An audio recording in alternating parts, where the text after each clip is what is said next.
अमितरसु और स्वानु ऊका को देख रहे होते हैं। अमितरसु कहती है कि ऊका को अपने आप को समझना होगा और अपनी शक्ति को भी वापस लेना होगा। इनारी शिरिन में जाती है लेकिन ऊका शिरिन में अभी तक वापस नहीं आई है। स्कूल में इनारी तान बवासी से बात करती है। जैसे ही इनारी वहाँ से चली जाती है तभी तान बवासी का एक दोस्त जिसका नाम हाजिमी है वह तान बवासी से कहता है कि तुम दोनों आजकल कुछ ज्यादा ही दोस्ती निभा रहे हो। तान बवासी का चेहरा पूरा लाल हो जाता है। हाजिमी कहता है प्लीज ये मत कहना कि तुम उसको पसंद करते हो। मोमोयामा उनकी बातों को सुन रही होती है। नेक्स्ट सीन में मोमोयामा तान बवासी से कहती है कि मुझे माफ कर दो, मैंने एक लेटर तुम्हारे लिए लिखा था लेकिन मैं नहीं जानती थी कि तुम किसी और को पसंद करते हो। तान बवासी कहता है कि मुझे कोई भी लेटर नहीं मिला। मोमोयामा कहती है कि मैंने इनारी से कहा था कि वह तुम्हें दे। तान बवासी कहता है कि मैंने किसी भी लेटर को नहीं देखा। मोमोयामा रोते हुए ये सारी बातें अपने दोस्त को बताती है। तोका के कम नंबर आए होते हैं क्योंकि तोका का पूरा ध्यान ऊका पर होता है। इनारी कहती है कि ऊका अभी तक शिरिन में वापस नहीं आई है। नेक्स्ट डे स्कूल में बच्चे प्लेग्राउंड साफ कर रहे होते हैं। इनारी और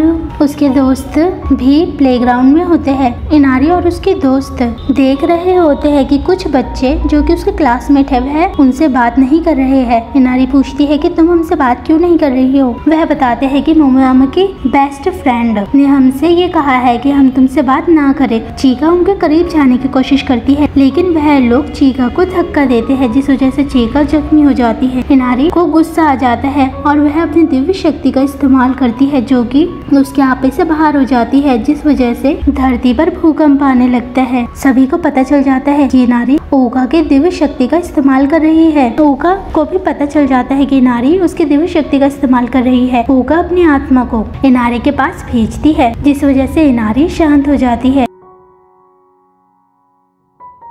जैसे ही मोमोयामा को पता चलता है कि उन्होंने चीका को धक्का दिया वह अपनी बेस्ट फ्रेंड से कहती है कि तुम इनारी से माफी मांगो। वह इनारी और चीका से माफी मांगते हैं। कुछ समय के बाद इनारी को मिया और तोका से पता चलता है कि ऊका का शरीर धीरे धीरे गायब हो रहा है। इनारी शिरिन की आत्मा और कोन की मदद से देवी ऊका को ढूंढने के लिए चले जाती है ताकि वह ऊका की दिव्य शक्ति उन्हें वापस कर सके। सभी भगवान इनारी को देख रहे होते हैं। ऊका के मम्मी और पापा अमितरसु के साथ ये सब देख रहे होते हैं। इनारी और कोन शिरिन की आत्मा के साथ देवी ऊका को ढूंढने के लिए चले जाते हैं। ऊका का शरीर धीरे धीरे गायब हो रहा होता है। ओतोशी उस जगह को ढूंढ लेता है जहाँ ऊका है। ओतोशी कहता है कि तुम्हारा प्यारा भाई तुम्हें बचाने के लिए आ रहा है। सभी आत्माएं ओतोशी के ऊपर से चली जाती है। ओतोशी गुस्सा होता है लेकिन जैसे ही ओतोशी इनारी को देखता है वह शांत हो जाता है। इनारी वहाँ तक पहुँच जाती है जहाँ पर ऊका है।